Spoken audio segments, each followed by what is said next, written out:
हरे कृष्णा। ओम अज्ञानतिमिरान्धस्य ज्ञानाञ्जनशलाकया चक्षुरुन्मीलितं येन तस्मै श्रीगुरुवे नमः। हरे कृष्णा। हमने अपने पिछले तुलसी विवाह के वीडियो में आप सभी लोगों से कहा था कि हम शीघ्र ही इस विषय से संबंधित आपकी जिज्ञासाओं को लेकर फिर से प्रस्तुत होंगे। तो उसी श्रृंखला में आज का ये वीडियो आपके लिए खास तौर पर बनाया गया है। इसमें हमने आपके कुछ सामान्य प्रश्नों के उत्तर देने की कोशिश की है और उसके लिए शास्त्रिक प्रमाणों और संदर्भों को अपनी चर्चा का आधार बनाया है। आपने हमारे वीडियो को पसंद किया है, इसके लिए हम आपके हृदय से आभारी हैं और विश्वास है कि आपको यह प्रस्तुति भी पसंद आएगी। आपके फीडबैक की हमें प्रतीक्षा रहेगी। इस वीडियो के कमेंट सेक्शन में अपनी प्रतिक्रिया अवश्य व्यक्त करें या हमें ईमेल करें। लेकिन इससे पहले कि हम आगे बढ़ें, अगर आपने अभी तक हमारा ये गोविंदम चैनल सब्सक्राइब नहीं किया है तो अभी सब्सक्राइब कर लें और बेल आइकन को अवश्य दबाएं ताकि आपको हमारे अपडेट मिलते रहें। तो आइए अब हम चर्चा आगे बढ़ाते हैं। स्कंद पुराण में तुलसी की स्तुति करते हुए कहा गया है, मैं तुलसी को दंडवत प्रणाम करता हूं जो तुरंत हमारे पापों को नष्ट कर सकती है। बस इसको देखने या छूने से व्यक्ति सभी संकटों और बीमारियों से छुटकारा पा सकता है। तुलसी के पेड़ पर जल चढ़ाने और उन्हें दंडवत प्रणाम करने से भक्त यमराज के दरबार में जाने के भय से मुक्त हो सकता है। वही यमराज जो मृत्यु के राजा हैं और जो पापियों को दंड देते हैं। यदि कोई कहीं तुलसी का पेड़ बोता है तो निश्चित रूप से वो भगवान कृष्ण को समर्पित हो जाता है और जब तुलसी के पत्तों को श्री कृष्ण के चरण कमलों पर भक्ति से अर्पित किया जाता है तो भगवान के प्रेम का पूर्ण विकास होता है। भारत में सभी हिंदू, यहां तक कि जो वैष्णव नहीं है, वे भी तुलसी का विशेष ध्यान रखते हैं। यहां तक कि महानगरों में जहां तुलसी के पेड़ को रखना बहुत मुश्किल है, भक्त बहुत सावधानी से इसको सुरक्षित और संभाल कर रखते हैं। वे इसे पानी देते हैं और भरपूर सेवा करते हैं क्योंकि भक्ति सेवा में तुलसी वृक्ष की पूजा बहुत महत्वपूर्ण है। स्कंद पुराण में तुलसी के बारे में एक और कथन इस प्रकार है, तुलसी सभी प्रकार से शुभ है।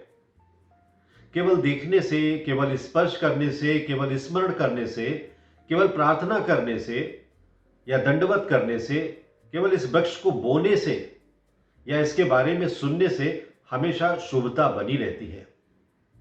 जो भी उपरोक्त तरीकों से तुलसी के पेड़ के संपर्क में आता है वो वैकुंठ लोक में अनंत काल तक रहता है।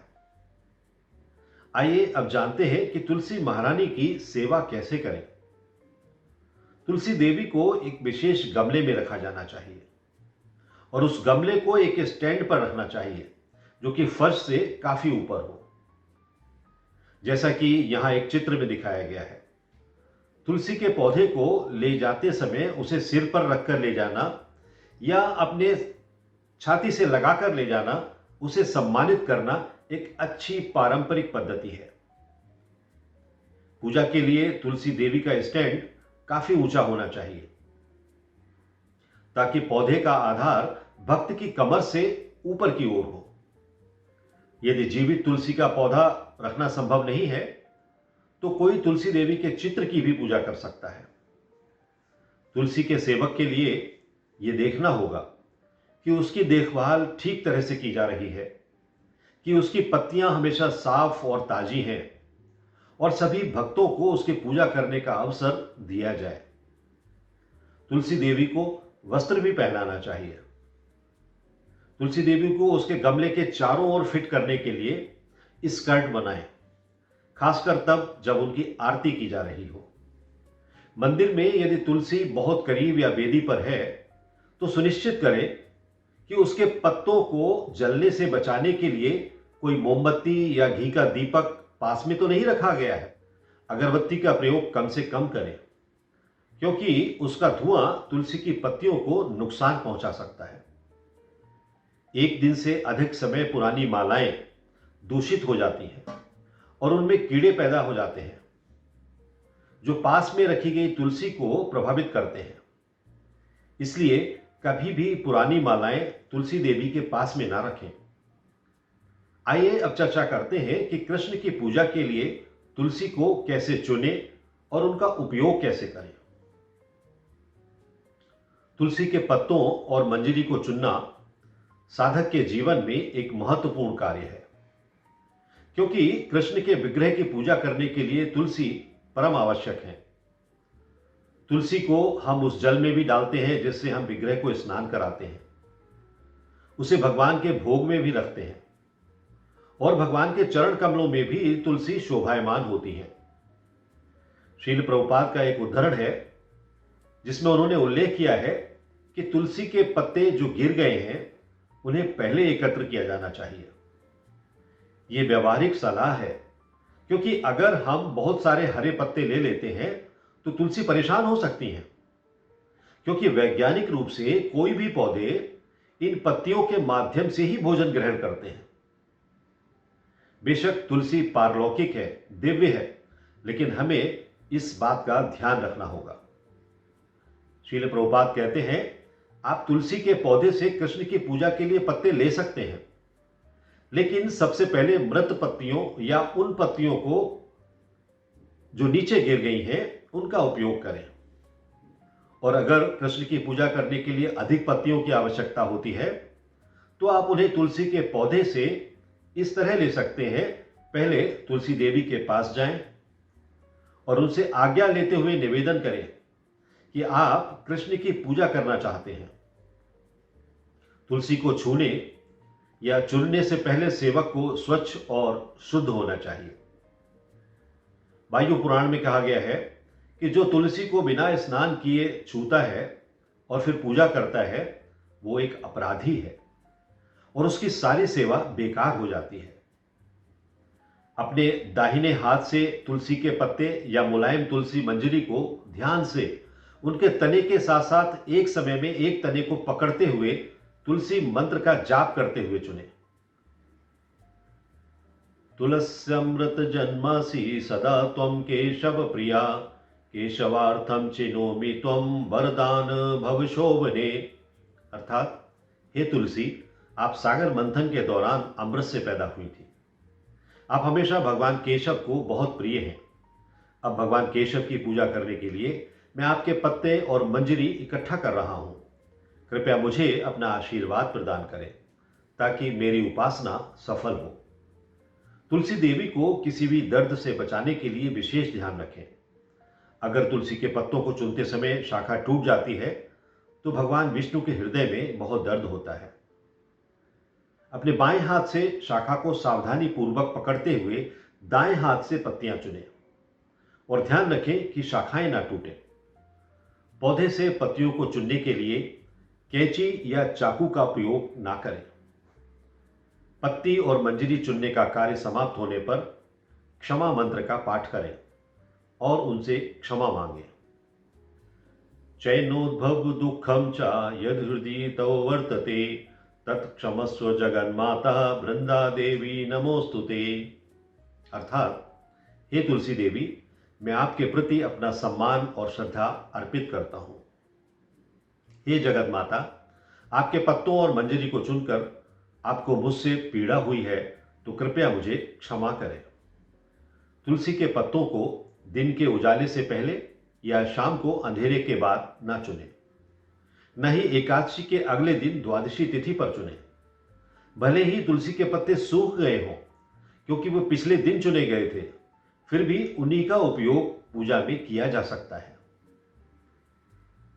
भगवान की शुद्ध भक्त श्रीमती तुलसी महारानी पूरे एकादशी का व्रत रखती हैं और द्वादशी को विश्राम करती हैं।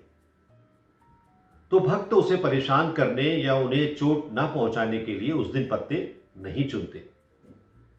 विष्णु धर्मोत्तर में कहा गया है कि वैष्णवों को कभी भी द्वादशी तिथि को तुलसी नहीं चुननी चाहिए। संक्रांति के दिन और पूर्णिमा, अमावस्या, द्वादशी, रविवार इत्यादि को तुलसी चुनने से मना किया जाता है। स्मृति के कठोर नियमों के अनुसार लेकिन सबसे महत्वपूर्ण नियम शील सनातन गोस्वामी के अनुसार, जैसा कि हरिभक्ति विलास में उल्लेख किया गया है, और जिसे वैष्णव भक्तों को निश्चित रूप से करना चाहिए, तुलसी के पत्तों को द्वादशी वाले दिन नहीं चुनना चाहिए। अब आपका यह प्रश्न हो सकता है, जो कि बहुत स्वाभाविक भी है, तो फिर द्वादशी और अन्य प्रयोजनों के लिए तुलसी के पत्ते पाने के लिए हमें क्या करना चाहिए? इसका समाधान है कि पहले से पत्ते चुनकर उन्हें सुरक्षित रखें।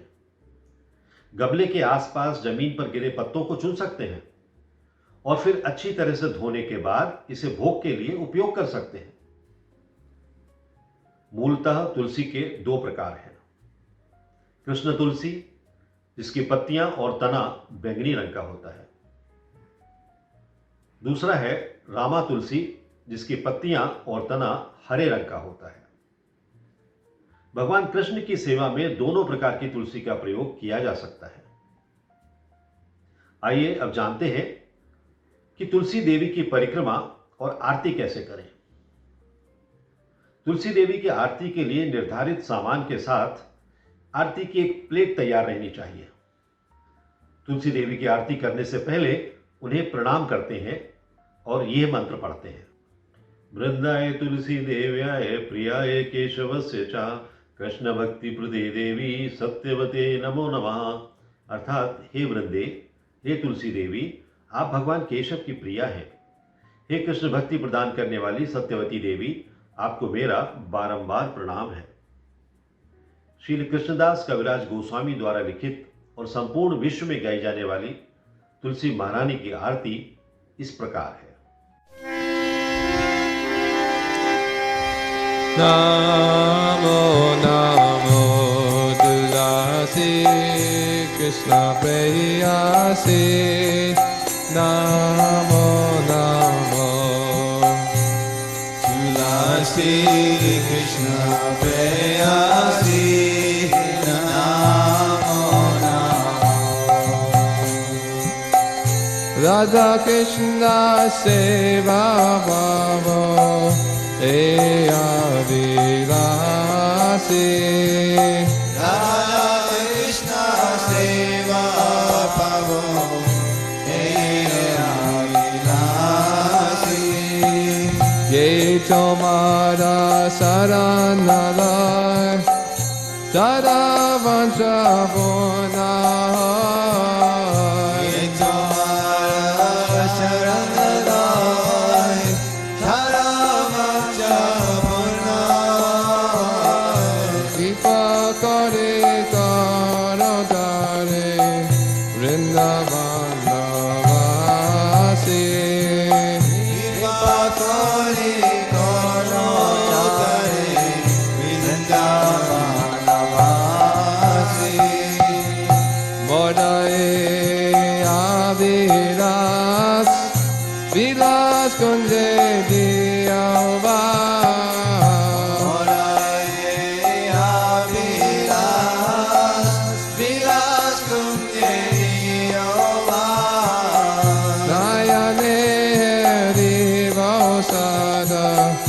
युगला रूपरासी, नयने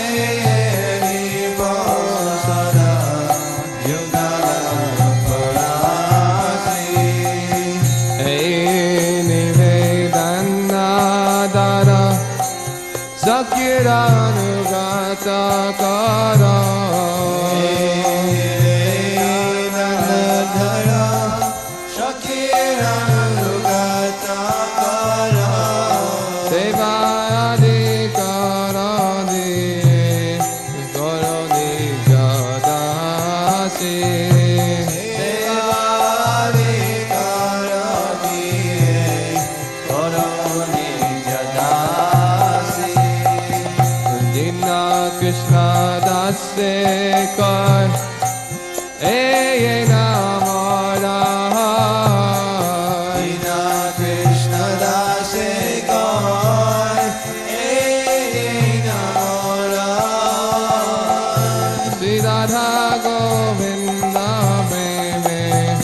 सदाये नवासी, श्री राधा गोविंद प्रेमे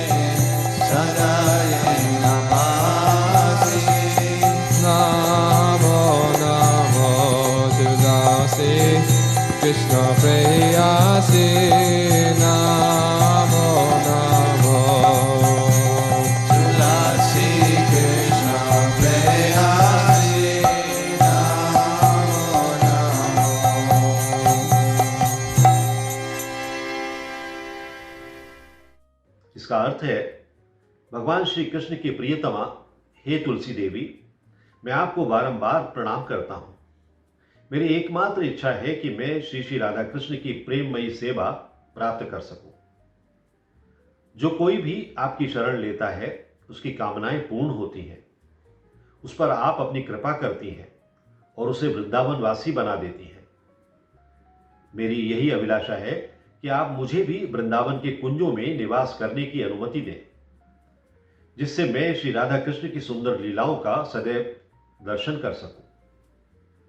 आपके चरणों में मेरा यही निवेदन है कि मुझे किसी ब्रजगोपी की अनुचरी बना दीजिए तथा सेवा का अधिकार देकर मुझे आपकी निज दासी बनने का अवसर दीजिए। अतिदीन कृष्णदास आपसे प्रार्थना करता है, मैं सदा सर्वदा श्री श्री राधा गोविंद के प्रेम में डूबा रहूं। आरती के बाद श्रीमती तुलसी देवी की परिक्रमा करते समय यह मंत्र पढ़ा जाना चाहिए। यानि कानि च पापानि ब्रह्म हत्यादिकानि च तानि तानि प्रणश्यन्ति प्रदक्षिणा पदे पदे। अर्थात श्रीमती तुलसी देवी की परिक्रमा करने से प्रत्येक पद पर ब्रह्म हत्या तक के सभी पापों का नाश होता है। तुलसी पूजा आरंभ करने से पूर्व व्यक्ति को स्वच्छ होना चाहिए, वह स्वच्छ वस्त्र धारण करना चाहिए।